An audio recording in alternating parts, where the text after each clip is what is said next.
저 택시 지부는 이제 공공운수 노조에 지금 제가 연맹위원장을 했던 그 노조에 택시 노동자가 일부 들어와 있어요. 우리 신현주 당원님도 거기 이제 택시 노동자로서 서울 지부 소속이겠죠 아무래도 서울 그렇게 해서 공공운수 노조에 있는 사실 택시 노동조합들은 다 어용 노조라고 보면 돼요. 저 택시 지부를 빼놓으면 거의 그러니까 저렇게 모여서 있는 4명의 비상대책이라는 게 사업자들과 이해관계를 거의 비슷하게 하거나 아주 민주적인 노조다 이렇게 보기는 어렵죠. 저 두 개는 사업자, 그러니까 택시 법인 택시 사주들 모임이죠. 네. 그 운송 사업자들은 사주 모임이고요. 개인 택시는 개인 택시 조합 연합회. 두 개는 사업자, 두 개는 노동자 연맹인데 사실상 이 노동자 연맹은 힘이 없고 사실상 그 택시 운송 사업자 조합을 위해서 자주지 움직여지고 있는 동원도 그 사람들에 의해서 동원되고 있는 상태고요. 택시 지부는 여기 포함되어 있지 않아요. 그리고 택시 지부는 전주하고 부산 중심으로 되어 있는 거고 서울은 만들려고 엄청 많이 노력을 했는데요. 3개월에서 6개월이면 다 없어져요. 택시 지부 만들면. 규모가 너무 작아서. 아니 작아서 그러니까 한 번 만들면 그 노조를 어떻게든 없애려고 해요. 네. 그 기간이 딱 3개월, 6개월이면 없어졌다고. 그래서 전북은 좀 기반이 있고 활동도 좀 하는데 여러분 잘 아시는 이제 파인텍이 굴뚝에서 내려왔는데 아직도 조명탑 고공농성을 하는 얘기를 좀 들었을 거예요. 김제주라고 전북에 거기가 이제 아까 얘기한 것처럼 월급제가 이미 정해져 있는데 계속 상합제로 하니까 이거 못하겠다라고 해가지고 전면적으로 거부를 했는데 안 됐어. 그래서 이제 고공으로 올라온 게 벌써 500일이 됐으니까 따지고 보면 이게 지금 2년 6개월 정도 아니지 1년 6개월 정도를 지금 조명탑에서 살고 있는 거예요. 그게 이제 공공운수노조 전북지부 택시지부인데 거기에 하고 있죠. 하고 있고 그래서 몇 차례 합의를 했는데 그래서 이제 전북 도지사도 나서고 열린우리당, 민주당도 나서가지고 월급제로 해라 이렇게 해서 이제 월급제 하기로 그렇게 했는데 전북에 있는 7개 택시회사가 동의를 했고 나머지는 안 한 거예요. 나머지 동의할 때까지 안 내려가겠다 해서 지금도 계속 안 내려가고 있어요. 그러니까 자기가 원래 속해 있던 회사는 월급제 하기로 합의를 했는데 전북 지역 전체가 하지 않으면 결국 이거 또 없어질 거다 점차적으로. 그러니까 아예 이번 기회에 다 해라 이러면서 계속 안 내려가고 있는 중이에요. 참고로 말씀드렸습니다. 네, 말씀하세요. 네, 그러니까 이 택시 노조가 어영일 수밖에 없는 가장 큰 이유는요. 택시 사업장 자체가 규모가 되게 작아요. 한 50명에서 150명 정도의 단위로 되어 있어요. 원래 더 크게 할 수 있는데 사업자들이 더 크게 하기를 원하지 않아요. 왜냐면 크면은 세금을 많이 내기 때문에 같은 같은 주차장을 쓰는데 같은 공간을 쓰는데도 회사 두 개가 쪼개져 있어요. 그리고 150명에서 200명 사이에 그 정도 있는데 그렇게 개별적으로 있는 노사에 그 중에 아직도 60대 넘으면 이분들은 비정규직으로 뽑아요. 그러면 툭딱지게 1년 계약 단위로 해요. 60대 넘으면. 그럼 이 사람들은 굉장히 불안한 신분이 1년마다 갱신이 하기 때문에 이 중에 한 20% 정도가 그 정도 되어 있기 때문에 이분들은 노조에 있지만 노조에 발언을 하지 않아요. 그럼 그렇게 구성되어 있고요. 나머지 그렇게 있다고 하더라도 일단 선거가 시작되면 이 촉탁직하고 또 문제는 또 택시 노동자 중에 불량 노동자들이 많다는 거예요. 불량 노동자를 그냥 양산하고 있는, 예를 들어서 노름을 한다든지 도박을 한다든지 이분들을 그럼 일을 안 하는데 산학금만 내고 있으면 이들 그냥 고용시켜 주는 거예요. 그런 부분이 또 한 50% 돼요. 이런 상태에서 선거를 하면 회사 사장이 얼마든지 자신이 원하는 사람을 지명해요.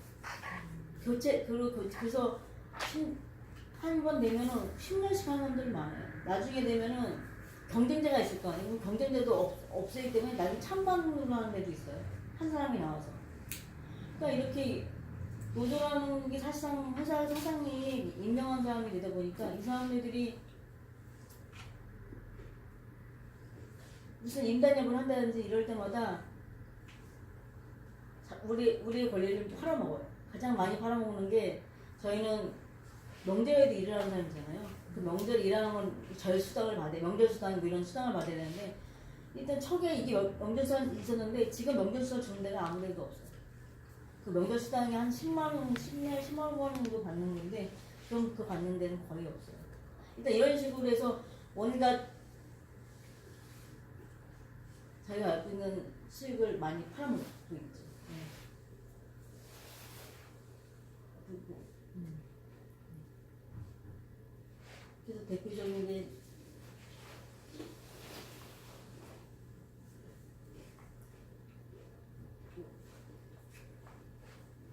가장 많이 하는 이사에 가장 많이 하는 게 최저 임금이 모자르게 주는 형태예요. 이렇게 원래 줘야 될 뭐 야간 수당이나 손해식을 맞게 줘야 되는데도 불구하고 최저임금 미달하게 줘요. 근데 이 최저임금을 만약에 뭐 미달했다 그러면 일단 소송을 해야 돼요. 근데 이 소송하면 2, 3년 수재 그것도 다 인정 못 받아요. 왜냐면 노조 합의에 대한 당사자성들이 있기 때문에 네 이렇게 많은 금액에 일단 이렇게 최저임금 정말 가장 또 초창기에 또 많이 했던 게 택시는 택시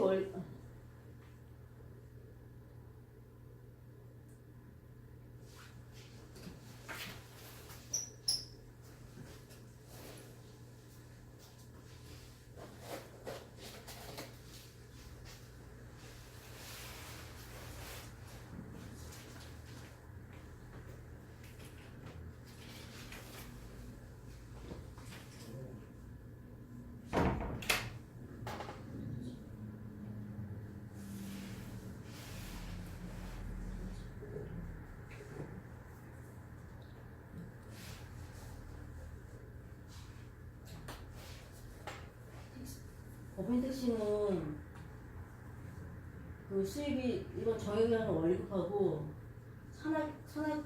산학금을 낸 초과금이 시작하고 부가세 경과금이라는 게 있어요. 왜냐면 택시 요금에도 10%의 부가세가 붙거든요. 이 부가세를 택시들을 워낙 수입이 낮다 보니까 보전해 주려고 부가세 10%를 줘요. 그게 한 15만 원이 되는데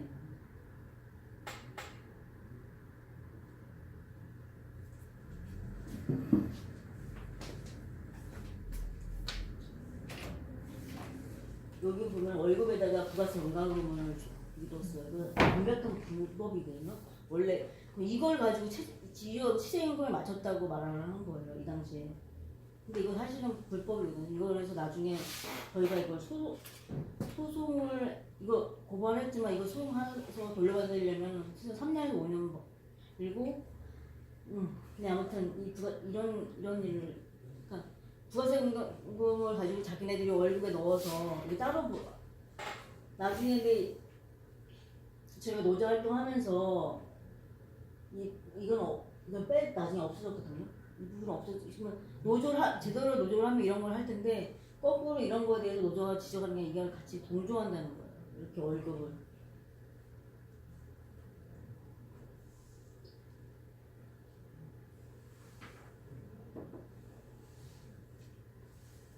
그래서 솔직히 이렇게 이런 식으로 하면 많은 사람들이 한 해 실제 받은 임금이 1년이면은 한 280만 원 정도 자기 받을 돈을 못 받고 일하게 되는 경우가 많다는 이런 식으로 착취 구조를 하면 시세임금에도 미달하게 하고 부가세도 월급에 편입해서 계산하고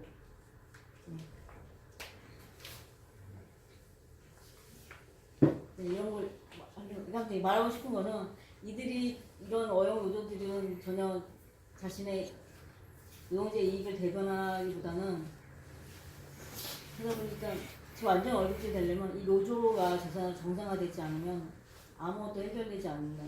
이거를 정부가 과연 해줄 수 있는 거지. 현재 잘못된 노사 구조를 어떻게 개혁할 수 있는지 방안이 없으면 지금이 뭐 대타입을 아니 대타입에서 뭘 할지 모르겠지만 구조적으로 뭐 완전히 알고 있자를 뭐 한다 어쩐다 한다는 한 거는 사실은 시험 불가능. 솔직히 제가 말하고 싶은 건 정부가 아무것도 안 해줬으면 좋겠어요. 저는 카풀 일단 전면적으로 금지하고 그걸 제발 아무것도 건드려주지 지금 있는 거 그냥 놔둬만 줬으면 좋겠어요. 사실. 근데 되는 건 아니겠지만은 풀기 어려운 문제를 쉽게 풀려고 하면 여기 있는 가장 밑에 있는 사람들은 희생을 한다는 거예요.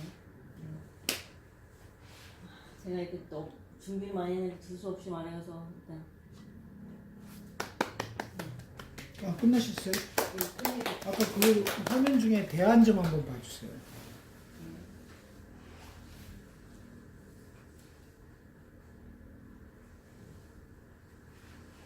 네, 거기요.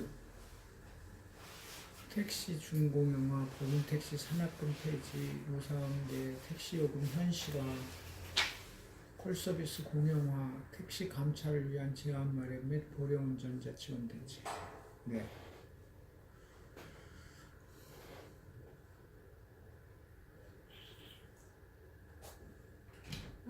감찰은 개인 택시가 5만 대인데 3부제를 하고 있거든요. 사실은 지금 전체적으로 차량이 남아돌기 때문에 사실 3부제를 하고 있는 거거든요. 3부제라는 건 뭐예요? 3부제는 택시는 가나 개인 택시는 개인 택시는 가나 다라는 기본적인 가나다로 이렇게 돼 있고 3일에 한 번씩 쉬는 거예요. 그러면 3일에 한 번씩 오늘은 가 나가 하고 내일은 나 다가 하고 이틀에 한 번씩 쉬는 거예요. 이틀에 한 번씩 하는 거예요. 이틀하고 하루 쉬고 이틀하고 하루 쉬고 이렇게. 가나가 일하면 다 가시고 그다음에 가나 나다 다가 이런 식으로 간다는 거죠. 그래서 카카오에서 수트원이나 밤에 차량이 부족하다고 하잖아요. 그래서 사람들이 그 개인 택시 하면 꼭 부재를 풀어달라. 근데 부재를 풀면 개인 택시는 이기준 법인 택시는 그 피크 시간대만 사실은 몰리는 거지. 나머지 낮에 있는 시간에 있는 택시들은 넘쳐나는 거죠. 그럼 수익이 떨어지는 거. 지금도 수익이 떨어지는데 부재 문제는 쉬운 문제는 아니지만 아무튼 그 피크 시간대는 그러면 어떻게 하면 해결이 돼요, 그건? 그래서 이 문제 하면서 제일 먼저 한 게 연말에 12월 달에 부재를 풀었어요. 다 풀진 않고 시간대 11시부터 4시까지만 풀었어요. 그 특수 기간. 항상 원래 특수 연말에 되면 그런 식으로 풀어요. 그 풀지 않는 이유가 뭔지 다시 한번 설명해. 차가 많아져서 환경 때문에? 환경 문제 일단 그럼 수익이 엄청나게 떨어지죠. 부재를 풀면 일단. 일반적으로 지금 현재 야간마다 3만 법인택시 3만대 여기도 3만 대 정도가 운행하고 거의 6만 대가 운행하고 5만 대가 개인 택시 5만 대가 있거든요. 서울만 기준으로 하는 거예요. 제가 말씀드린 거는. 봤어요. 아까 봤어요. 5만 대, 3만 대. 5만 대. 그러면 결과적으로 부재에 걸린 12,000대 빼면 6만 대가 움직이는 거예요. 밤에. 네. 근데 이 6만 대에서 15,000대면 7, 8만 대가 더 늘어나는 거잖아요. 서울 시내. 그럼 12,000대가 더 놀아다니는 거 아니에요? 그럼 당연히 수익이 줄죠. 그렇게 그럼 방법이 없네요, 그거는? 12시에 돼도 사람들이 손을 들지 안 잡아도 돼요. 12,000대가 다 풀면. 정말로. 공급이 부족하다 그러면 개인 택시는 괜찮은데 법인 택시가 어렵다. 개인 택시는 자기가 뛰는 만큼 어쨌든 버는 거니까 1차적으로 그렇게 풀면 개인 택시는 할 수 있다 이런 거죠. 근데 법인 택시는 돌아다니는데 개인도 12시간씩 일하는 거잖아요. 산악금이라는 건 기준이 뭐예요? 하루 종일 하는 거예요? 하루에 법인 택시는 1인 2교대예요. 1인 2교대인데 그게 법이에요? 법은 아니에요. 법은 아니고. 법은 아닌데 사람이라는 게 한계가 있잖아요. 노동의 한계라는 게 12시간 이상 일차 하는 사람도 있어요. 15시간 일해야 되는데 그거 석달하면은 사람 벌금 그렇죠. 그렇게 해서 그럼 하루 13만 얼마씩 내는 그 산악금 지금 13만 얼마로 알고 있는데 하루에요? 네, 하루에 하루에 13만 원을 그게 갖다 줘요. 운송 기준 아무튼 네. 그러니까 아까도 얘기한 것처럼 택시의 사주는 뭐 택시 서비스 이런 개념이 중요치가 않아요. 노골적으로 얘기하면 산악금 13만 원씩만 받으면 되는 거기 때문에 자기가 갖고 있는 통계를 보면 자기가 갖고 있는 택시의 60%만 가동하면 손해는 안 본다는 거예요. 기본적으로 택시 산악금이 13만 원씩 들어오니까. 근데 이제 산악금 빼고 조금이라도 돈을 가져가려고 하면 일을 더 해야 됩니다. 그 나머지 돈을 벌어야 되니까. 그래서 아까 나온 게 결국 택시 노동자 평균을 냈더니 6,600원 정도를 시급 기준으로 받고 있더라. 실제 노동 시간은 하루에 10시간 이상을 하고 있더라. 그래서 따져보니까 170만 원 정도 받더라.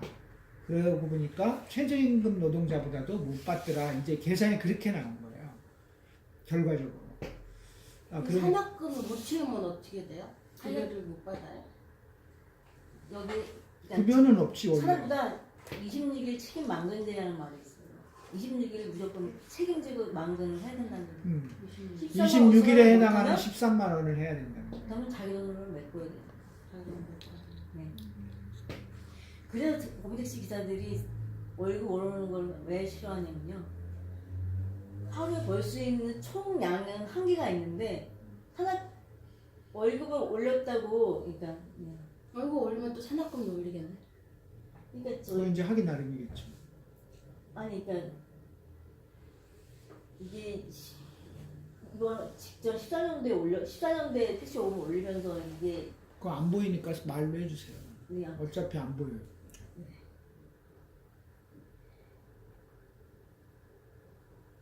이 사람들이 그때 산악금 올리면서 하루에 그때 당시에 600원이 올랐거든요. 근데 600원을 25회를 한다고 기준을 잡고 올렸어요. 근데 25회 한다는 것도 거의 사실은 어려워요. 하루에 20회 정도 하는 게 어려운데 이게 손님이 타는 거예요? 근데 횟수를 15,000하고 그 당시에 25리터를 줬는데 35리터를 그러니까 25리터에 35리터를 10리터 더 주는 조건으로 산악금 포함해서 62만 5천원을 올렸어요. 총. 근데 이 돈을 그러니까 산악금을 몽땅 다 받고 월급으로 돌려받는 식으로 줬어요. 저희한테. 뭐 월급이 한 23만 원 올라간다 그러고 그 앞으로 미래에 받는 퇴직금 그 연료 밑에 뭐 부가세 한 4만 원 정도 부가세 아까 저기 부가가치세를 돌려받는다 10% 세금 안 내는 거를 돌려주고 지원했는데 그거는 이렇게 말했지만 사실 2, 3만 원을 주는 데도 없어요. 월급을 일단 특히 안 주고요. 근데 문제는 오른 돈만큼 다 회사한테 갖다 맞추라고 일단 맞추라고 하고 한 거예요. 오른 만큼. 근데 그 25회 하는 것도 너무 과도해요. 그리고 26일 한다는 것 자체가 너무 어려워요, 사실은. 한 명씩 26일 한다는 거는 거의 불가능한데 이거는 일단은 무조건 받아놨어요. 그래서 이렇게 일시간 이렇게 운행하니까요. 너무 산악금이 높으니까 이때가 한 15만 원, 거의 13만 원, 15만 원 이렇게 받는 거예요. 산악금이 이렇게. 그러니까 도저히 택시 종사들이 감당을 못하는 거예요. 이렇게 월급이 안 나오는데. 특히 초기에면은 초기에 일시적으로 어떻게 보면 택시 수요자가 급감하거든요. 한 1년 정도는. 그 급감하는 거 생각 안 하고 일단 무조건 올려놓은 거예요. 그리고 감당이 안 되니까 종사자들 점점 줄어들고. 그래서 1년 만에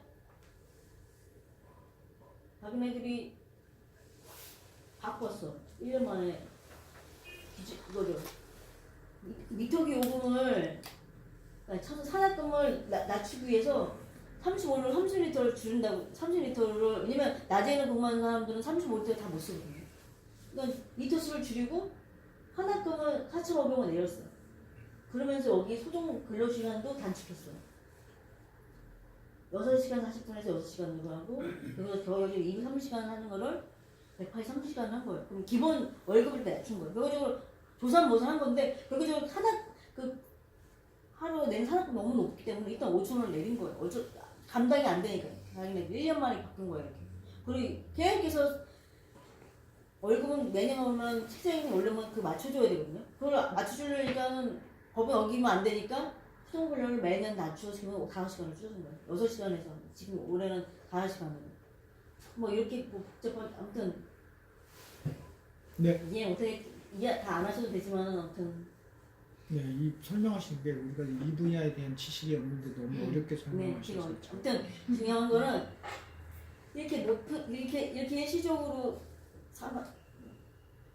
그러니까 미터 요금 올릴 때 대부분으로 일단 산학금으로 무조건 다 회사 가져가는 방식으로 한다는 거예요. 네. 그러니까 택시 노동자들은 산학 미터 요금 올리는 거에 대해서 거부하는 거예요. 차라리 이 조건에서 그냥 현상 유지라도 하고 싶어 하는 거예요. 그 점점 그리고 하면 택시 요금이 점점 그 버스 요금하고 그러니까 택시 그러니까 버스가 3명 정도 타는 요금의 기본 한 5,000원 정도가 3명 타는 정도 거리에 비슷해지면 사람들이 택시를 많이 단거리에서 많이 이용해요. 3명이 타는 경우 이렇게 물가 상승은 그리고 택시 요금이 내려갈 거 아니에요. 한 5년마다 바뀌니까. 그래서 차라리 저는 상담수가 사람 수가 늘어나기 때문에 차라리 그냥 이대로 현상 유지했으면 좋겠다고 막 그래요. 왜냐면 하나급이 약간 올라가면 감당이 안 되니까. 네, 알겠습니다. 아까 산학금 제도가 불법이라고 그랬잖아요, 법적으로는. 근데 불법은 아니고 원칙적으로 월급제를 하는데 다만 노사가 합의할 경우에 산학급제를 운영할 수 있다 이렇게 돼 있기 때문에 제가 노사 합의라고 했잖아요. 그러니까 그래서 노사가 실질적으로 대부분 다 그렇게 얘기했고. 산학급으로 합의해줘요. 그리고 이제 기사들 입장에서 월급제 하면 뭐 잘 되겠어 이런 것도 있고 내가 더 고생해서 돈 더 벌어야지 이런 심리도 있고 아니 전액관리제 위반이라는 게 있어요. 그거 신고하면 돼요. 일단 전액관리 위반은 쌍벌죄예요. 일단 그리고 차량 한 대는 2명 있잖아요. 한 사람이 그 전액관리 신고를 했어요. 그럼 2명 다 신고자가 돼서 일단 과태료가 나와요. 25만 원이 나와요. 그러면 이 신고자는 이 그대한테 욕을 먹어요. 일단. 그런 구조가 그런 있는 문제도 거 있고. 신고해야겠다. 네. 우리 신고하자 이러면. 아니, 이제 그 문제는 그래서 전액관리 신고를 해요. 그럼 전액관리 신고를 하잖아요. 전액관리 하자 그래요. 그러면 저희가 원하는 방식의 산업 그 기준금이 없는 방식의 완전 월급제를 요구를 해요. 그럼 자기네는 너는 교섭권이 없기 때문에 우리가 있는 그래서 인간협회에 보면 정액제라는 게 있어요. 정액제라는 그 항목도 있어요. 이렇게 그래서 요거 방식으로 하면 그러고 하는 게 소정근로가 있잖아요. 여기 요 시간만 일하게 하게 해요. 그러면 6시간만 일하게 해요. 너는 더 이상 하면은 하지 말라고 이렇게 하거든요. 그럼 6시간 가지고 어떻게 이 회사가 요구하는 기준금에 미달할 거 아니에요?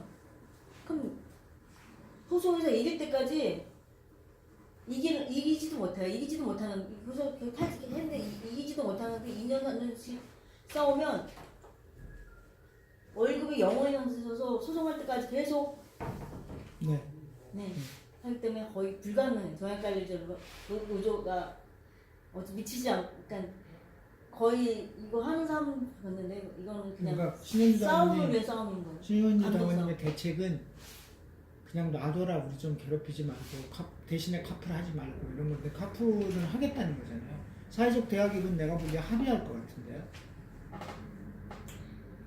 글쎄 어떤 식으로 그러니까 저는 거기에 대표자들이 사실은 개인 택시도 지금 돈이 많이 거치잖아요. 조합비를 많이 내기 때문에. 그러니까 거기 조합 사람들도 서로 그거 하겠다고 하면서 비리를 많이 저질러요. 개인 택시 기사는 몇 그래서 명이에요? 개인 택시가 전국적으로? 전국적으로는 아까 16만. 16만 네, 그 정도 돼요. 전국적으로 개인 택시 16만. 그럼 법인 택시가 9만에서 10만밖에 안 된다는 거예요? 네. 그러면 조합비 얼마네요? 개인 택시 운송 사업 조합에? 평균 한 10만 원 정도 돼요. 한 달에? 왜냐면 왜 이렇게 내냐? 거기에 상조가 저희는 자차를 못 들어요. 이거 보험금이에요, 네. 그게? 보험 자체를 따로 들어요. 보험료가 그것도 보험을 사측을 통해서 듣는 거군요. 그러니까 그러니까 아니지. 그 조합에서. 협동조합에서 그럼 조합은 리베이트도 엄청 받겠네 또 거꾸로. 그러니까. 그쪽에 밀폐점이 생기겠지 나름. 음. 네, 있어.